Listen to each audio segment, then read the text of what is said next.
Greetings and welcome back to the Galley of the Sun.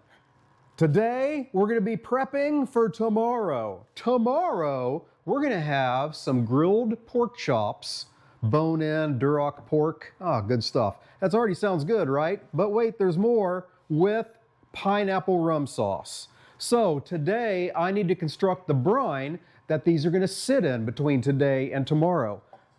So, the ingredients. You know, there's a thing for that. It's called a recipe.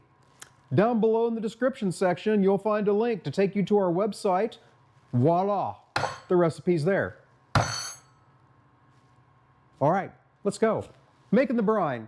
In a stock pot or a large saucepan, we're going to mix water, tahini seasoning,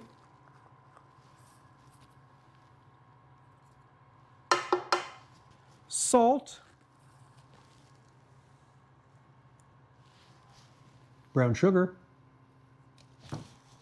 fresh mint diced up, and garlic.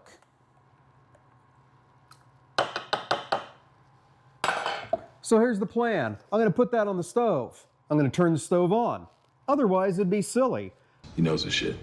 I'm going to heat this up just long enough to make sure that all of the salt and brown sugar have dissolved.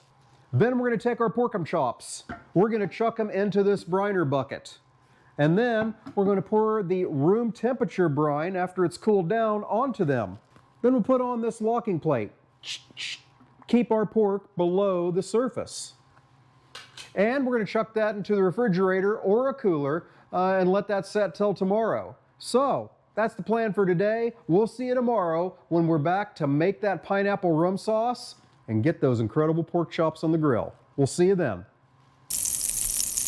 Here we are on pork chop day. Let's get that pineapple rum sauce made. First of all, I've taken a fresh pineapple and I really only need about half of it for the sauce. So I took the rest of it, cut it like this, covered it with sugar in the raw or turbinado sugar, whichever you prefer. And we're going to throw that on the grill with the pork chops when it's time. But like I said, time to do the rum sauce. So this pineapple is going to go over to the stove. I'll meet you there. Hello, here we are at the stove. So, first of all, we need some kind of cooking agent. And we're going to use bacon fat because bacon fat. Hell yes. Going to add a couple tablespoons. And we'll get this heating up on medium-high heat. Once that bacon fat turns clear, it's time to add your diced fresh pineapple. We're going to cook that over that medium-high heat for about 10 minutes or so until it's good and brown and mushy. Which I think is a Pokemon character, if I keep up with the kids. Mushi? Is that right? I don't know. The director tells me mochi is a Japanese ice cream. Haven't made that yet with the Ninja Creamy, perhaps in the future. She probably wants some sweet potato ice cream. I don't know if you've had it before, been to Japan. It's purple. It's weird, but it's good. Okay. But enough of that talk. We're cooking Caribbean today. Arr. Pineapple's sizzling away. As that pineapple's sizzling away, let's get our pork chops ready. So I got my briner bucket here.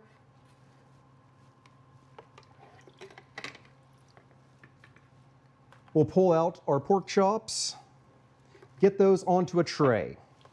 We'll get those patted dry on both sides.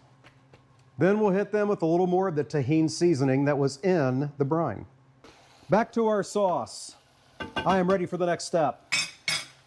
In goes our soy sauce and our honey. Don't judge me, my honey sort of solidified. We'll get that mixed in and our brown sugar. We're going to cook this until everything's good and incorporated. Back to the pork chops, the tahini. The director got the bottle open for me. We'll pat that in, let it tack up for a few minutes, and then we'll flip it and do the same thing the other side. Back over to our pineapple rum sauce. Be careful on this step because there's a ton of brown sugar in there. There's a ton of honey. If you splash this on you, it's going to freaking hurt. It's like sweet napalm. You don't want that. No. Once that's fully mixed, in goes your last constituents. Fresh mint and about a half a cup of rum. We're going with the Bacardi. All right, we're gonna let that simmer for about 15 to 20 minutes until it thickens up. And we'll see you next out at the grill when it's time to get those pork chops on. See you there.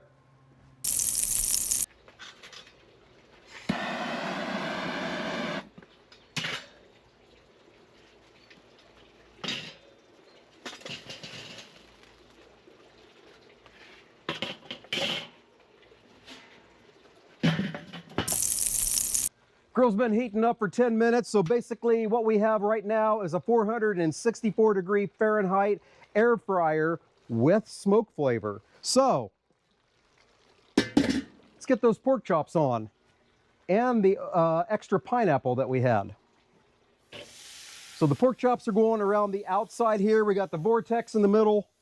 Our strategy is to grill these things until they hit about 140 degrees internal temperature. Based on last cook, that's between 10 and 15 minutes. All right, and I can see the pineapples are gonna have to wait until the pork chops are done because we have exactly the right room for these 8 monsters. So, the lid goes on. If it takes more than 10 minutes, I'm gonna rotate that lid because there's gonna be a hot spot right there as all the hot air is drawn through that area. So, I'm gonna get these done. We'll get them inside, let them rest for 10 minutes under foil, lightly tinted. I'll get the pineapple cooked during that time, and then towards the end, I'm gonna baste them with that pineapple rum sauce, and we'll get some judgment. So we'll see you then. Hey, so the pork's off the grill. I have brought in 3 pork experts who have gone to Pork University in Pascagoula, Louisiana. No, Pascagoula's in Mississippi? I don't know. Anyway, hey, here is our judgment.